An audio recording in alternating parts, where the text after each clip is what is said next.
Welcome to Eye on Plainsboro. I'm Anthony Cancro, Township Administrator, and I'm joined today by Nancy Fisk, who's the Sanctuary Director at the Plainsboro Preserve. Welcome, Nancy. Thank you. I'm glad you're here. Tell us a little bit about the Plainsboro Preserve. Well, the preserve itself is one of those hidden gems. Every day we hear from people who live in the area who've never been here before, so hopefully they'll come out and visit us. We have 1,000 acres of land here, 5 miles of trails, and an absolutely beautiful lake that is teeming with wildlife. And our goal is to connect people with nature and do that right in the heart of Plainsboro. I'm told that that lake is a 50-acre lake. Is that true? 55 acre, I Okay. think, yeah, but it's a good sized lake, and it's the result of a quarry that was here from Right. like the late 60s to the mid 70s. Okay. And between an underground aquifer and a stream that feeds into it, we now have a lake instead of a quarry, Okay. and lots of things that live in it. And tell me about the relationship between the Plainsboro Preserve and the New Jersey Audubon. Well, New Jersey Audubon is contracted with the township to run and operate the preserve. So it's our staff that's here doing the programming, covering the building, and taking classes and the adults out on the trails, and we work cooperatively with the township on that. Okay. Tell us a little bit about the name of the preserve and how it came about. We're known as the Plainsboro Preserve, but the building itself is dedicated to Rush Holt. And at the time that the building was built, he was instrumental in getting more than half of the funding for the building and has been dedicated all of his career, both in politics and the private sector, to environmental concerns. So very appropriate that when he retired, that the building was named for him and in his honor. Tell me a little bit about the type of activities that are run here, and I understand there's actually children here today walking the trails, but tell us about some of the highlights of the things that you want the public to know that's going on here. We have several different audiences. During the spring especially, our primary audience are school groups. And a lot of the kids that come here have never had a chance to just be free to explore woods and fields and see what lives out here. We have a group in today that are all preschoolers from Newark, and they're learning about birds, but it's a way for them to connect with getting into the woods, seeing what lives there, what's important, and what they might see in their own neighborhoods when they go back home. But we also do programs for family groups, for adults. We do a lot of nursing home programs, both off-site and here, and that kind of ties into our accessibility and the fact that we are a very accessible site. So we can get a lot of different audiences here that can make use of our facilities. So literally they park in the parking lot, they get out of their cars, and they walk for as long as they want to walk. As long as they want to walk, yeah. Okay. So we have benches out here that overlook the lake. They can sit on the deck as we're doing, and all of that is accessible even if you're in a wheelchair or can't walk very far.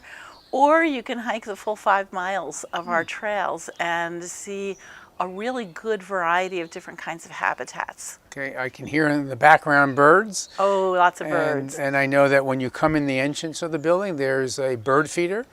And Yeah. there's a variety of birds that usually come and eat there, which I guess is intended to allow the birds to be attracted so the public can see that. We have one of the best windows in town, I think. It's got a huge window that overlooks our bird feeding station. And all winter, it's part of a program that connects with Cornell Institute called Feeder Watch. So we have volunteers that come out every day and count species and the number of each species that are coming to our feeders. Okay. And that's part of an international database that's been going on for well over 30 years.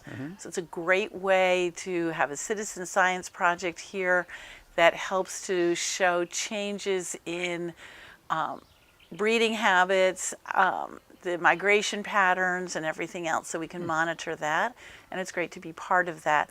But we get a lot of people come and just sit at the window and watch our woodpeckers and all the birds that come in, and have a great time. And I understand you have a great working relationship with the Recreation Department, the Plainsboro Recreation Department, where I understand in the summer they do a summer blast movie theater right to my right out here on the lawn. Out on the lawn, and set up an inflatable screen and always show a family-friendly movie as part of their series in different parks around Plainsboro. And you also have a other working relationship with some other agencies of the township. You want to talk about that? There are 4 agencies that get together every few months to kind of compare calendars, but also to plan programs together. So with Recreation, the Library, the Board of Ed, and New Jersey Audubon. In April, we did our jazz concert series for Jazz Month.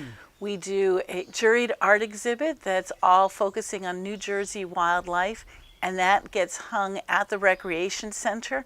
So it's sponsored by New Jersey Audubon, but in their facility as a good way to work together. So we do, throughout the year, several different programs with the 4 entities working together. That's great. So I understand this is an active preserve, and there's a lot of people coming in and out of the trails, and obviously that must have wear and tear on the paths and the benches. And let's talk a little bit about what we did about a year and a half ago by applying to the Robert Wood Johnson Foundation for a grant. And another really great example of working together with the township, because you knew of the grant and had connections there. We were able to put together the grant narrative and get it out to them. And again, touching on accessibility and safety issues on the trails. There were 5 major components with that have now all been completed. So benches, yes. We now have a bench on every one of our trails. So even if you're walking the furthest trail, there are resting places, and that helps people who might not have the stamina to keep going forever. We also have, for real, handicapped parking spots now that are getting a lot of use. That's great. So from the handicapped parking spot, you can get right up the ramp into the building, and everything is available here, and it makes it easier for people if they're going out on the trails as well. And are the benches, if I remember correctly, they're not natural material. They're like a man-made product that will last. They're recycled milk bottles. Okay. Great. So it's a great way to reuse all the plastic bottles that would otherwise end up in a landfill. And each bench has, I think on average, about 800 milk bottles recycled into a bench that it has at least a 20-year warranty on it, and they should be lasting a lot longer than that. Good. And then when they do wear out or we want to change them, they can be recycled. That's great. So. And let's talk a little bit about some of the other characteristics of the grant. There were some trails improvements that you made? Going back to the days when this was a quarry, we still have lots of evidence of the quarry work. When the quarry shut down in the mid-70s, the people who ran the quarry just basically closed the gate behind them and walked away. So they took with them what they could use other places. A whole lot of things were left behind and gotten grown over. So the grant allowed us to send professional crews in to remove literally tons of old cables, sorting screens, things that were sticking out of the ground, were trip hazards, were just unsightly. So all of that now has been cleaned up, making it a lot safer for people, not just on the trails, but if they should happen to go off trail as well. So it's good to have all the junk out of here and have it a little bit more pristine. You still will see some signs, because we've got big concrete blocks that were counterweights.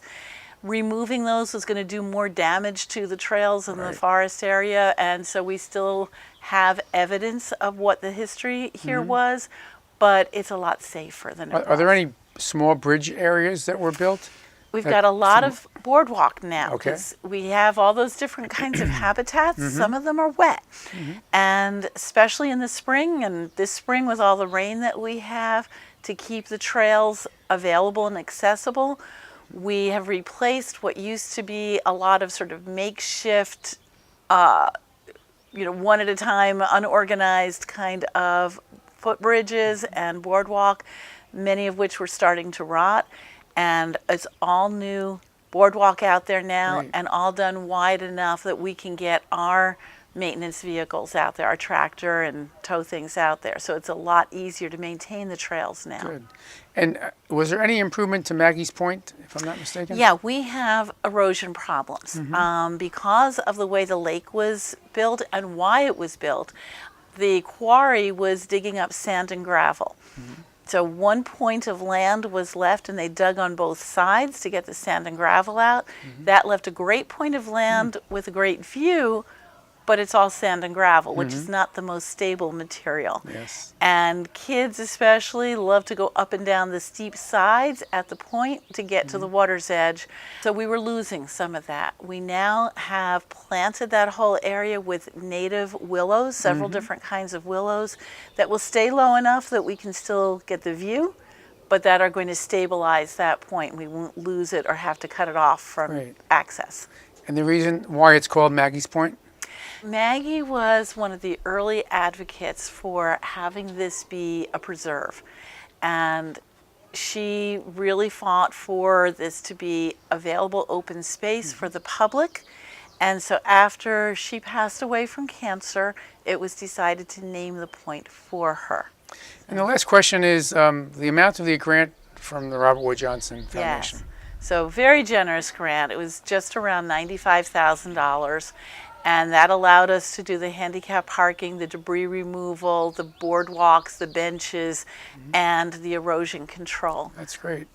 And were there volunteers involved that helped clean up? Yeah, so we did contract for some of the heavier parts of this, but all along we've had volunteers, and part of the erosion control has been wrapping some of the trees on Maggie's Point with chicken wire to keep beavers from cutting it down. Yeah, we have plenty of them. Painting some of the trees with a sand and acrylic mixture, again to discourage the beavers. That all seems to be working, so if we keep the existing trees and plant new ones. We had volunteers who helped assemble benches and get them out on the trails, and volunteers who were doing trail cleanup work all along. Well, I want to thank you, Nancy, and I want to thank the New Jersey Audubon for being an active partner with us. I don't know if you have anything else you want to say to sign off? I think it's a great partnership, and we're very happy to be here, and it's a beautiful location, and I hope more people get out to see us. Thank you. Thank you for joining us today on Eye on Plainsboro.